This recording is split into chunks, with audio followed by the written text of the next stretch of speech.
Does Adrien Broner want to be great? What up, Fight World? It's your boy Ego, and I'm back with some more boxing. Now, I would love it to just sit back here, do my thing, make my videos, and be Dr. Bruce Banner.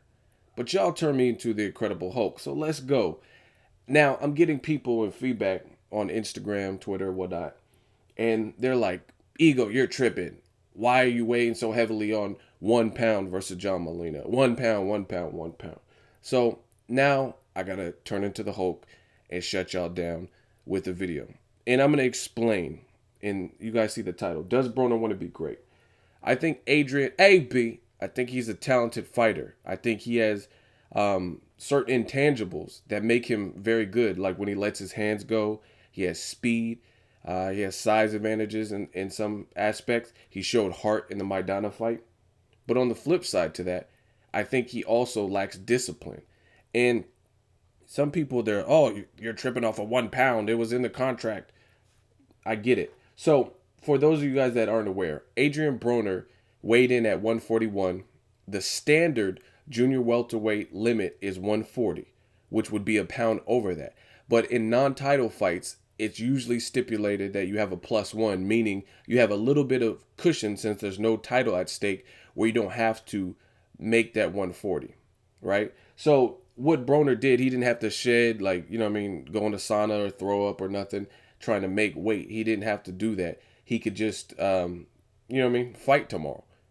But it's something deeper than that. Some people are just looking at one isolated. When I dissect boxing, that's why when you look at my predictions and a lot of them come true and stuff, it's because I look at boxing as a sweet science and I look at it scientifically. So it's more than just this one occurrence. Yes, what Broner did is 1 pound, but 1 pound and certain actions mean a lot more. And that's kind of what I'm going to explore in this video.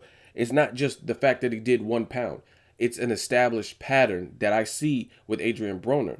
And that clip I played at the beginning of this was from my prediction video. I predicted Broner to win, but I also told you it makes me very hesitant to pick him based on a mindset, based on his mentality, based on certain things he does, questionable decisions. And it's very hard for me to side with guys like that. If they show that Zab Judah type mentality, Zab's a hell of a fighter when he's on, but when he's off, it's like you got to worry about what Zab is going to show up. I thought he looked god awful versus Paulie Malignaggi.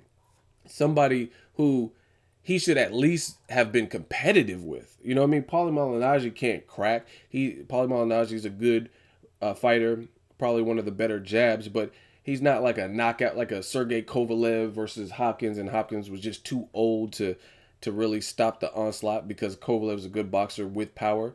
Paulie Malignaggi is not that. He's more or less a good boxer. You know what I mean? So what I see Broner, I see like there's fighters like Mayweather and Pacquiao, and I'm not convinced at the moment that he has what it takes to ever be there if he can't get his shit straight. And what I'm talking about is this. It's not just a pound. Like some of you, a pound is a pound. It's not just a fucking pound. And I'm going to explain.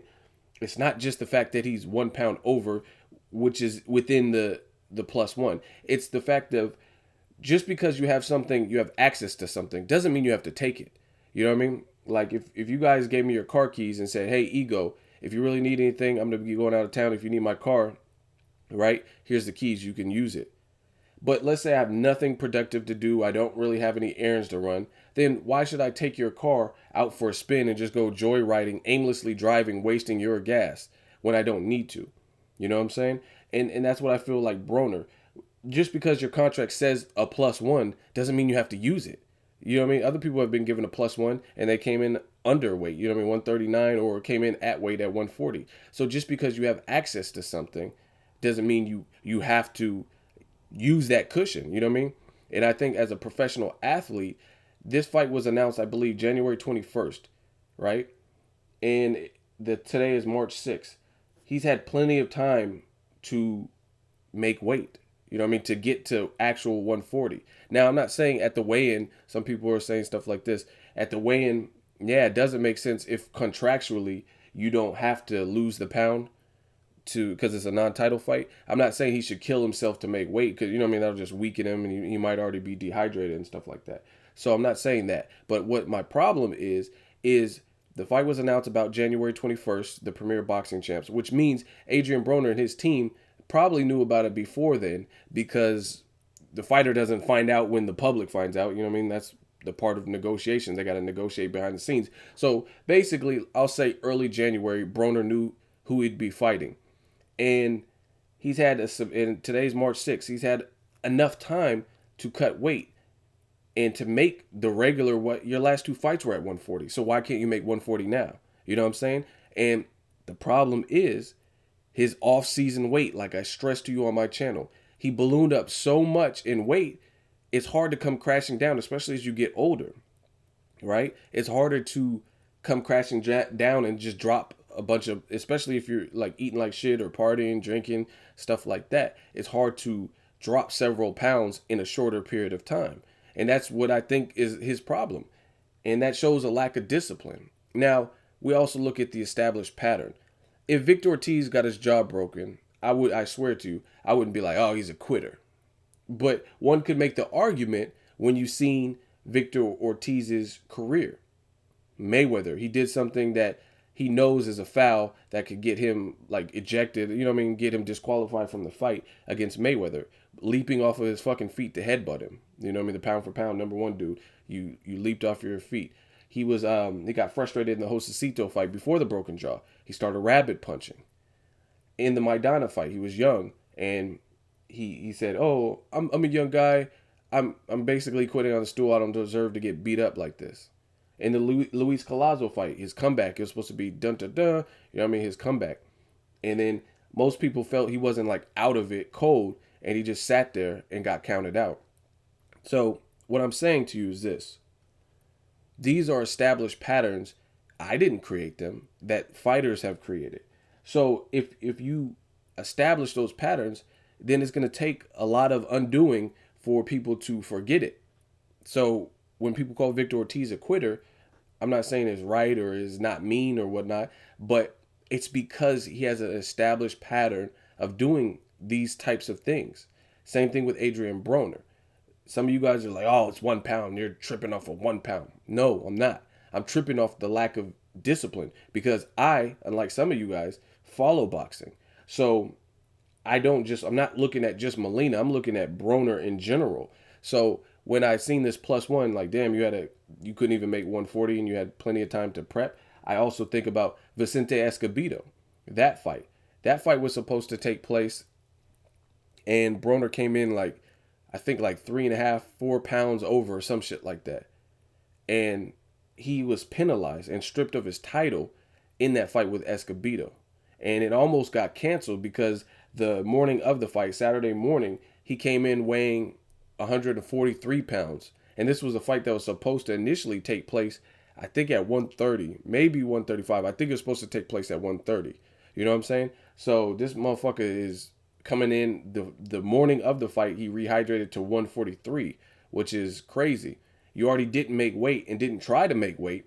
Now, the morning of the fight, you're coming in like 13 pounds heavy. So that fight almost got canceled. You see a pattern? So that was one opportunity. Then you look at the Maidana fight. He talked all his trash. He after we fight, he gonna speak some English. He acting like he don't speak English, but da-da-da. And he said all this stuff about Maidana. Maidana didn't say shit. You know what I mean? Doesn't really speak English. Didn't say nothing. What did Maidana do? He thrashed him. He completely annihilated him for majority of that fight, right? Threw a gang of punches, knocked him down twice. Then it comes out that Broner was doing club promos and drinking heavily and partying and like, you know what I mean, wanted to be a rapper and living the fast life, if you will. Not necessarily the life you would expect from a professional athlete. And it's no wonder he got demolished by Marcos Maidana, who was with Alex Ariz at the time, really just, you know what I mean, focused.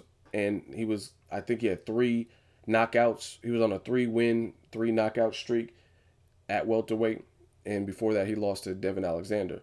So Maidana just came in focused and put his work in, and it showed the night of the fight. He was hungry, and Broner was the champion. So does that seem like a champion state of mind to, hey, I'm the champion. This is my first defense, and I'm gonna lose it because I lost it before the fight even started because I'm not taking my career seriously and I'm not showing the type of discipline needed for this elite level. So when you guys get at me with this silly shit, like, oh, you're tripping off of 1 pound, it's not 1 pound. I'm tripping because Broner has continually showed me a lack of discipline versus, like, you know what I'm saying? And again, against a guy like Molina, that is not what you want. Molina has come from behind and destroyed some slick fighters, Mickey Bay, Hammer, and Hank Lundy.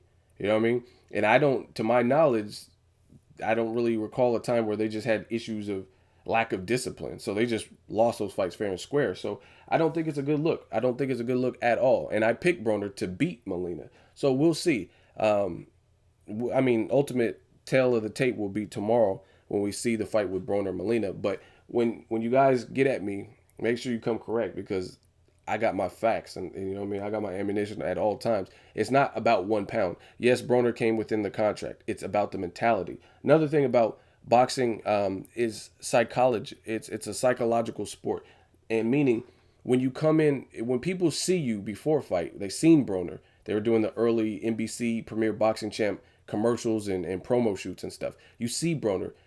I was calling him no neck Broner. He looked big. He looked large. It's like something tangible. You could see him, and he looked out of shape, right?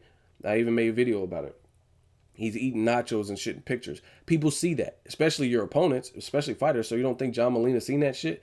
Now you're having to use the +1 portion of the contract in order to get through this fight. So to Molina, this probably suggests or gives him some confidence that, hey, this dude probably came crashing down and struggled to make weight. So that's what I'm saying. Boxing is deeper than some of you guys give it credit for. You guys, oh, it's just a pound. Yeah, but you have to look at the psychological aspect and the different avenues and angles. For John Molina, and Sugar Ray Leonard also corroborated this. He says that wasn't a good look. It was unprofessional, and it gave John Molina a psychological advantage. And now what I'm telling you is that psychological advantage is the fact that if Molina thinks that Broner struggled, like if you notice any kink in your opponent's armor, then that gives you an advantage.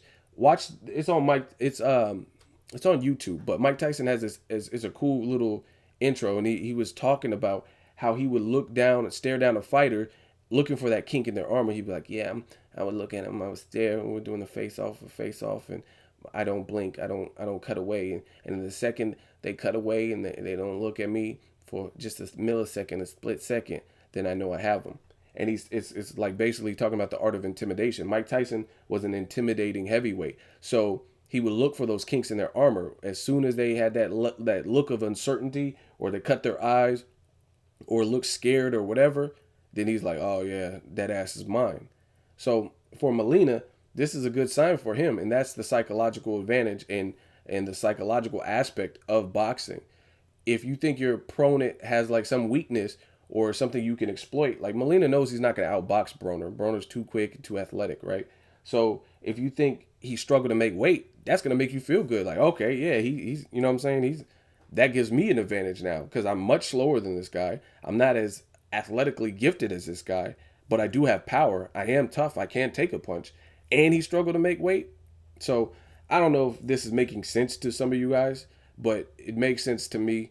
And that's basically what it is. So enough with the questions. People were like, oh, you're tripping off 1 pound. No, it's more than a pound. It's about an established pattern that I've seen with Broner that makes me worried for his career.